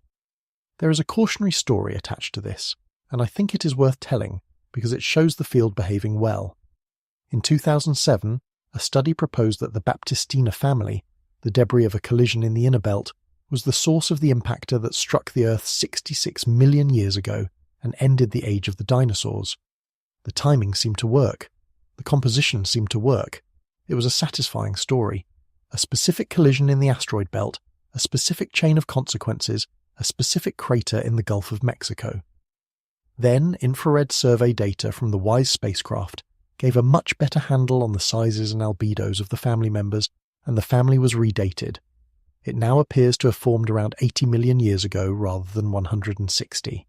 That is far too recent.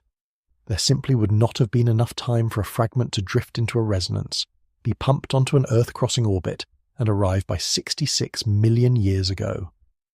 The proposed link is no longer supported and has been quietly withdrawn. I like that story because nothing went wrong in it. A reasonable hypothesis was published, better data arrived, and the hypothesis was dropped. The asteroid that killed the dinosaurs came from the belt. Almost everything of that size does. But which specific event made it remains unknown, and saying so is the correct answer. The consequence is that when you look at the asteroid belt, you are almost never looking at original material in its original arrangement. You are looking at rubble that has been broken and reassembled perhaps many times by gravity too weak to compact it.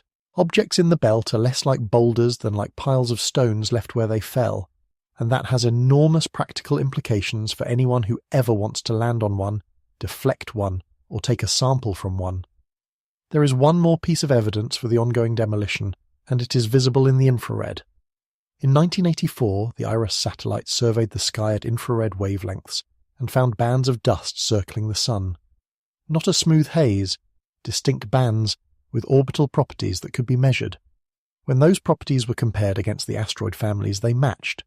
Specific families are still shedding dust right now, from the continuing grind of their fragments against one another, and that dust forms rings we can photograph.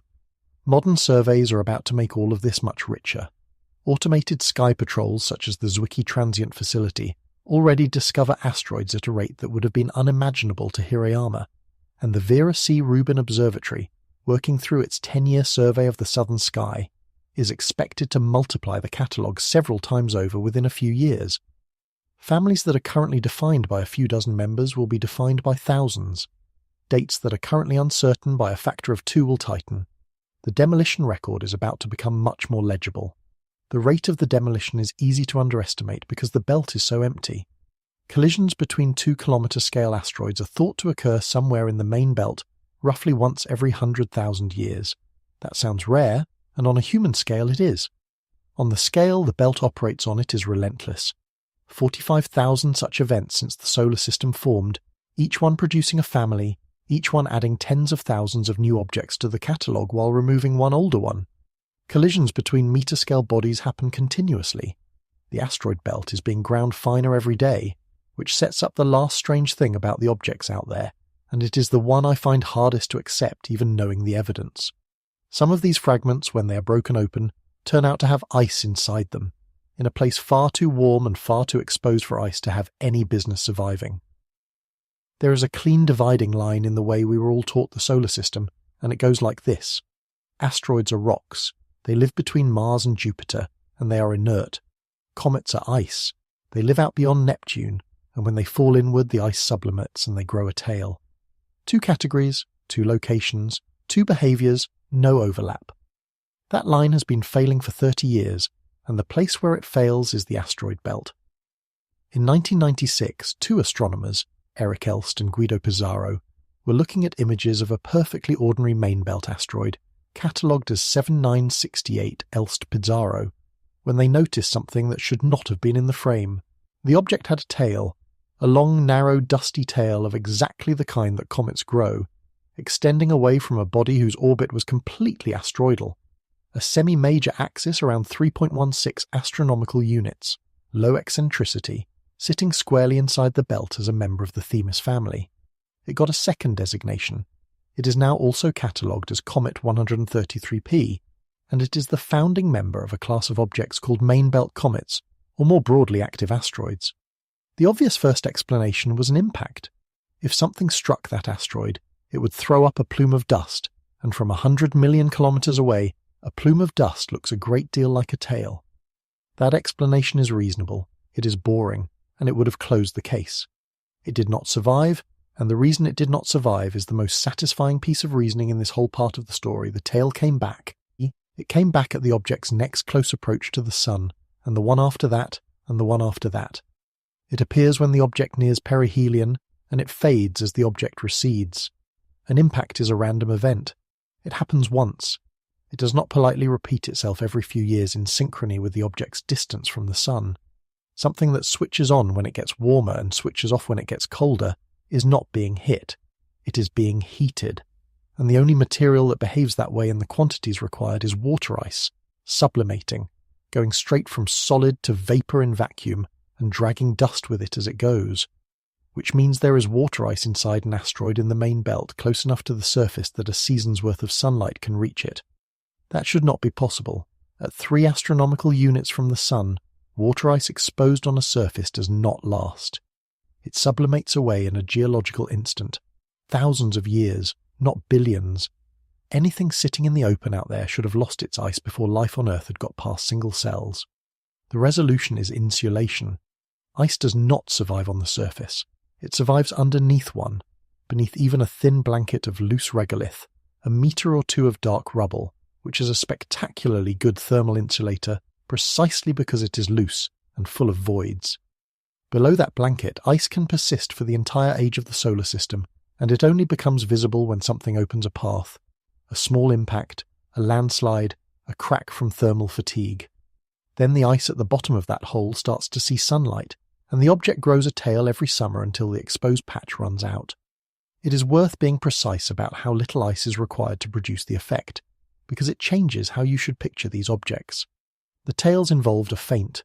The mass loss rates estimated for 133p are on the order of a kilogram or so per second during its active periods, which sounds like a great deal until you compare it against a bright comet, where the figure runs into hundreds or thousands of kilograms per second. Main belt comets are not icy bodies pretending to be rocks. They are rocks with a small amount of ice left in them, venting weakly through a hole. The activity is almost embarrassingly modest, and it is enormously significant, because the only thing it takes to be significant is to exist at all. Once astronomers knew what to look for, more turned up. There is 176p Linear, another Themis family member. There is 238p Reed. There is 288p, which is stranger still, a pair of roughly kilometre-scale bodies orbiting one another about 100 kilometres apart, while producing a coma between them, a binary main belt comet, a configuration so difficult to form and so unlikely to last that its existence implies it is young. And there is 300ps Pan-STARRS, which in 2013 was imaged with 6 separate tails at once, radiating from a single nucleus like the spokes of a wheel. That one is not thought to be ice at all. The best explanation is rotation, a rubble pile spun up past its structural limit, shedding material from its equator in episodes as it comes apart. Then, in 2010, the Themis family itself was examined directly. 2 independent teams reported the detection of water frost on the surface of 24 Themis, the parent body of the family that 133p belongs to, along with organic compounds, not inferred from a tail, detected spectroscopically on the surface of a 200-kilometre asteroid in the outer belt. And in the same year, something happened that had never been seen before. An object designated P2010A2 turned up in survey images looking vaguely comet-like, and the Hubble Space Telescope was pointed at it. The image that came back does not look like a comet. It looks like a diagram of something that has just been hit. There is a small nucleus offset to one side, and trailing behind it is a structure of dust arranged in a rough X. Filaments crossing one another, with a broad trailing sheet beyond, all of it far too structured and far too asymmetric to be a sublimating tail. Comets do not make crosses. Astronomers looking at that frame were looking at debris still separating from a collision that had happened within roughly the previous year, a head-on impact between 2 small asteroids, photographed while the pieces were still moving apart. The asteroid belt, described for a century as ancient, static and finished, had just been caught in the act of continuing. The same year, an object called 596 Sheila brightened suddenly and produced a short-lived dust plume, and that one really was an impact. A body a few tens of meters across hitting a 100-kilometre asteroid, observed from Earth within weeks of it happening. There is one more member of this awkward class worth naming, because it fails the pattern in an instructive way. 3200 Phaethon is the parent body of the Geminid meteor shower, which means it must be shedding material regularly. A meteor shower is simply the Earth passing through a stream of debris that something laid down. Phaethon is active near its closest approach to the Sun, but its orbit takes it so close that its surface temperature reaches around 700 degrees Celsius. There is no ice there. Nothing icy could have survived a single perihelion pass, let alone thousands. The activity appears instead to be thermal fracturing, rock heating and cooling so violently that it cracks and sheds dust, along with possible desiccation of surface minerals. Phaethon proves that a tail is not proof of ice, which is exactly why the recurrence argument for 133p mattered so much. It was the thing that ruled the alternatives out, so the categories have collapsed. There are objects in the asteroid belt that are functionally comets. There are objects out beyond Neptune that are functionally rocks. What determines whether something grows a tail is not which side of an imaginary line it lives on. It is whether it happens to have ice, and whether anything has recently opened a door to it. The catalogue of these objects is still tiny, a few dozen confirmed or strongly suspected, and that is almost certainly a detection problem rather than a real scarcity. Finding an active asteroid requires catching a faint narrow tail on a faint distant object at the right moment in its orbit, and until very recently nobody was systematically looking. The wide-field surveys now coming online are expected to increase the known population by something like an order of magnitude within a few years. The reasonable expectation is that buried ice in the outer belt is not exotic. It is ordinary, and we have simply been unable to see it. And this matters for the largest question of the night, because it tells you what the belt has been holding. Ice that has survived 4.5 billion years under a blanket of rubble is not weathered ice.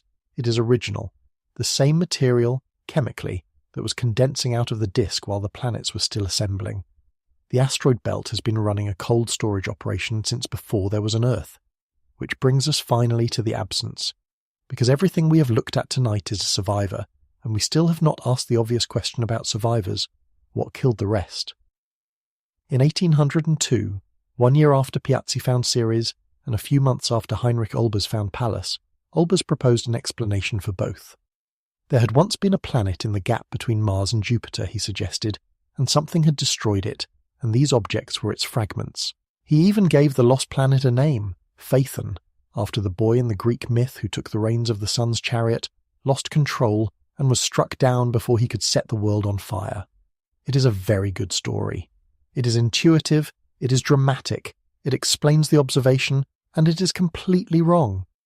But it lodged itself in the popular imagination so deeply that 220 years later, most people, if asked what the asteroid belt is, will say some version of it. A planet that blew up. A planet that never quite formed.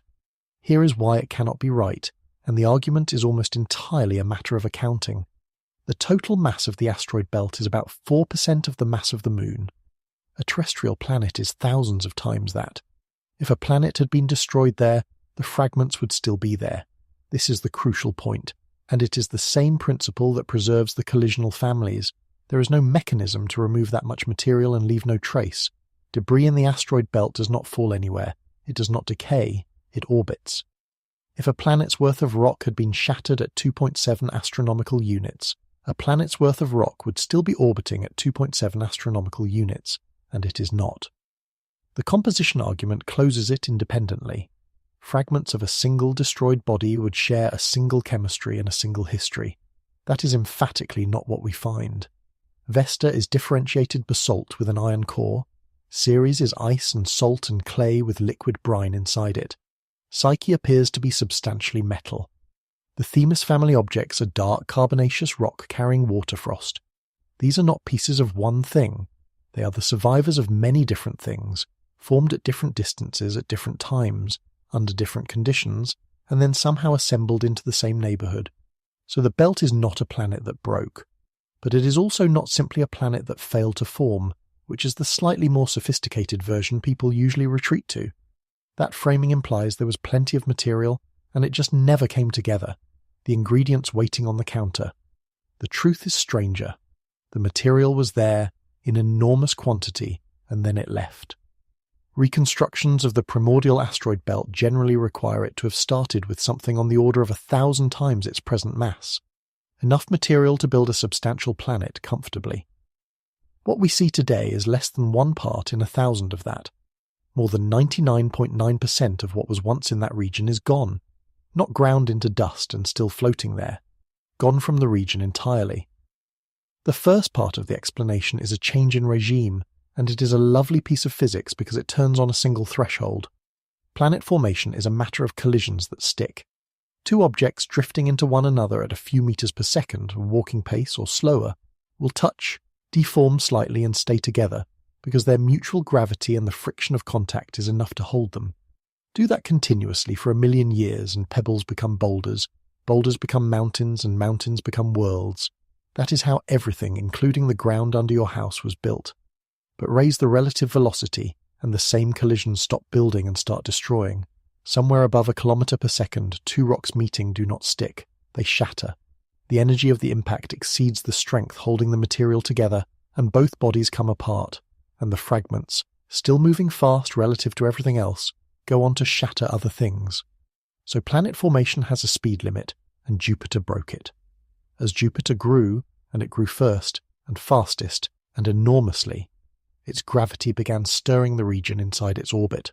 Its resonances, the same mean motion resonances that carve the Kirkwood gaps today, reached into the belt and pumped up the eccentricities and inclinations of everything there. Orbits that had been nearly circular and nearly coplanar became elongated and tilted, and objects on elongated, tilted orbits meet each other not at walking pace but at kilometres per second. The asteroid belt did not fail to build a planet through lack of material. It was switched by an external agent from a region where collisions built things into a region where collisions destroyed them, and once that switch is thrown, it cannot be thrown back. Every subsequent collision made the population smaller. The second part of the explanation is more violent, and it is the model that has dominated thinking for the last 15 years. It is called the Grand Tack, proposed in 2011, and it holds that Jupiter did not stay where it is. In the first few million years, still embedded in the gas disk, Jupiter migrated inward, all the way to around 1.5 astronomical units, roughly where Mars is now, before Saturn formed, caught up, and locked into resonance with it, reversing the migration and dragging Jupiter back out to where it sits today. If that happened, then Jupiter's resonances swept across the entire asteroid belt twice, inward and then outward, like a rake dragged through gravel. The great majority of the material in that region would have been thrown out, flung into the sun, ejected from the solar system entirely, or scattered outward, and material from elsewhere would have been scattered in, which explains something we noticed at the very beginning. The belt's compositional gradient is blurred, with dark wet C-types found in the inner belt and dry S-types found in the outer belt, in proportions that in-place formation cannot produce. A later event added the finishing touches. The Nice model describes an instability among the giant planets some hundreds of millions of years after formation, in which Jupiter, Saturn, Uranus and Neptune shifted their orbits abruptly and reshuffled the outer solar system. Before that instability, Jupiter's orbit was probably more circular than it is now, and its resonances correspondingly weaker and narrower, which means the Kirkwood gaps as we see them today were essentially invisible. The instability sharpened them. The structure Daniel Kirkwood spotted in 1866 is not an original feature of the solar system. It is the scar of a much later upheaval, still legible in the distribution of rocks. The debate is not closed. A competing family of models argues the belt was never massive at all, that it formed nearly empty and was subsequently populated by objects implanted from elsewhere. The two camps disagree substantially. What they agree on is the conclusion that matters tonight. The contents of the asteroid belt are not simply the things that formed there. The region has been emptied, refilled, and stirred by a planet that never came anywhere near it. And in the last few years, all of this has stopped being an argument about models and started being a laboratory result. 3 spacecraft have now brought pieces of asteroids back to Earth. Hayabusa returned roughly 1,500 microscopic grains from the asteroid Itokawa in 2010, less than a milligram in total, dust you could lose on a fingertip. Hayabusa 2 returned 5.4 grams from Ryugu in December 2020, and on the 24th of September 2023, a capsule from OSIRIS-REx came down under parachute in the Utah desert, carrying 121.6 grams of asteroid Bennu, more than double the mission requirement, and by a wide margin the largest asteroid sample ever collected. Bennu and Ryugu are near-Earth objects rather than main belt ones, but that is a technicality. Both are refugees, delivered onto their current orbits by exactly the resonance machinery we walked through earlier. Their material is main belt material. What is in those containers is what is in the belt. and what is in those containers is this: 14 of the 20 amino acids that terrestrial proteins are built from, all 5 of the nucleobases that make up DNA and RNA, ammonia in unusually high concentration, and a suite of evaporate minerals, halite, sylvite, calcite, which are the salts that precipitate when briny water dries out. Sit with that last one for a second, because it is the quietest and the most important. Salt crusts do not form without liquid water. The parent body of Bennu had liquid water running through it, dissolving minerals, and then that water evaporated and left the dissolved solids behind, in a specific order, in a specific texture, and that texture is now under a microscope in a laboratory in Houston. There is a curated sample of the asteroid belt sitting under nitrogen in Texas tonight. It contains amino acids. It contains the chemical letters of the genetic alphabet. It contains the dried residue of water that ran through a world that no longer exists. This is not a reconstruction, and it is not a model. The chemistry that preceded life on this planet came down through the atmosphere on a parachute on an ordinary Sunday in September, and is now being handed out to laboratories in fractions of a gram, because everybody involved understands that there is not going to be any more of it for a very long time. Roughly 70% of it is being deliberately left sealed and untouched, for instruments that have not been invented yet by people who have not been born. The Ryugu samples told the same story independently, which is what makes it convincing rather than anecdotal. Analysis of those 5.4 grams turned up uracil, one of the bases of RNA, along with a broad suite of amino acids and evidence of the same aqueous alteration. 2 spacecraft, 2 different asteroids, 2 different national space agencies, 2 entirely separate curation and analysis chains, and the same answer. The small dark bodies of the outer belt are carrying prebiotic chemistry, and have been carrying it since before the Earth had a solid crust. That result closes a loop that has been open for a long time. The hydrogen in Earth's oceans has an isotopic fingerprint, a particular ratio of ordinary hydrogen to its heavier form, deuterium, and for decades the leading candidate for delivering our water was comets. When the measurements came in, most comets did not match well. Carbonaceous chondrite meteorites, which come from the outer asteroid belt, match considerably better. The favoured explanation for where the oceans came from is no longer the far outer solar system. It is the region between Mars and Jupiter that everybody calls leftovers. There is one more detail from Bennu, and it is small and it is unforgettable.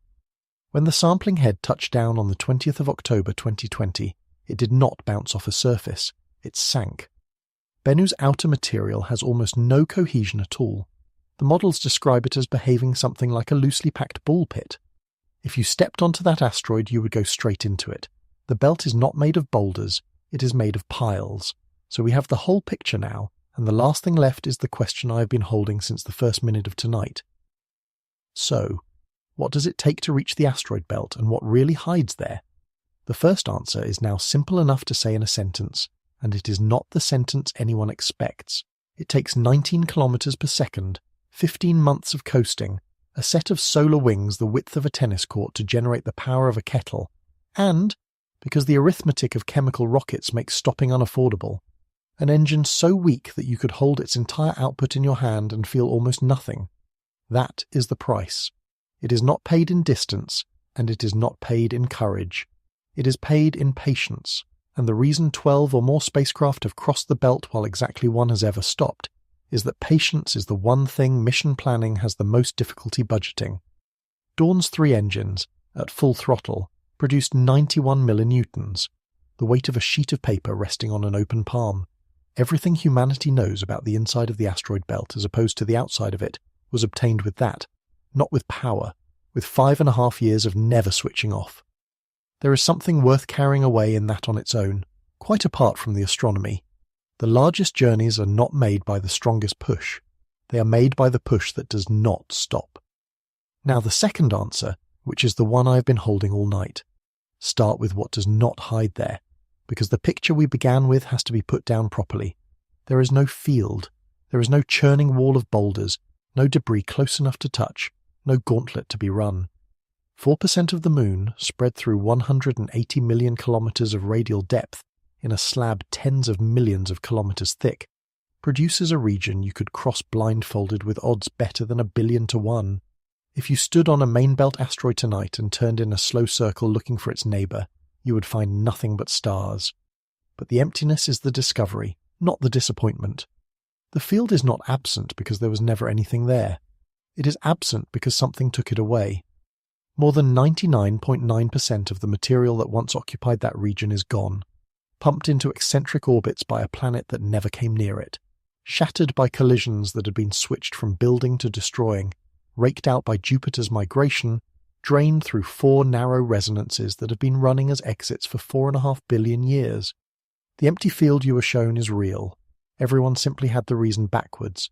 It is not the leftovers of a construction. It is the site of a demolition, and almost all of the rubble has already been carried off, which brings us to what is actually there, and it is not rocks. What hides in the asteroid belt is a set of survivors, the small number of objects that were too large, or too lucky, to be ground down and swept out with everything else. And when we finally got close enough to look at them, none of them turned out to be what the word asteroid means. One of them is an unfinished planet. Vesta melted completely within the first 3 million years of the solar system, sorted itself into an iron core and a rocky mantle and a basaltic crust, was very nearly destroyed twice, and still carries a mountain 22 kilometres high, standing in a crater almost as wide as the world it sits on. It is a building block of the terrestrial planets, caught and preserved at the moment before assembly. The category error runs deeper than a naming problem. Vesta has an iron core and a differentiated interior, which are the 2 features we normally use to define a planet from the inside out. It was denied the title only because it stopped growing. Nothing about its structure is unfinished. The assembly around it simply never continued. When you look at Vesta, you're not looking at a large asteroid. You're looking at what Earth was, at 400 kilometres across, frozen in place, and then left alone for 4.5 billion years while the rest of the neighbourhood was carried away. One of them is a small ocean world.